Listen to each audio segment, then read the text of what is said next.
मुक्त व्यापार नीति क्या थी? अंग्रेजों ने अपने विशाल उत्पादन मशीनरी को भारत में बड़े बड़े पैमाने पर खपाने के लिए मुक्त व्यापार नीति अपनाई। इसके तहत भारतीय व्यापार में ईस्ट इंडिया कंपनी की एकाधिकार खत्म कर दिया गया और अंग्रेजी व्यापारियों अब इंग्लैंड का कोई भी उद्योगपति भारत के साथ स्वतंत्रता पूर्वक व्यापार कर सकता है। उद्योग में लगे हुए भारतीय कारीगर उद्योग छोड़कर कृषि की तरफ क्यों लौट गए? अंग्रेजों ने मुक्त व्यापार नीति को अपनाते हुए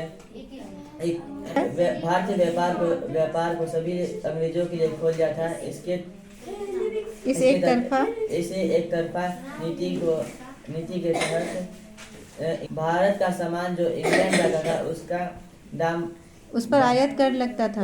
उस पर आयात कर लगता था और इंग्लैंड का जो सामान भारत आता था उस पर कोई कर नहीं लगता था, जिसके कारण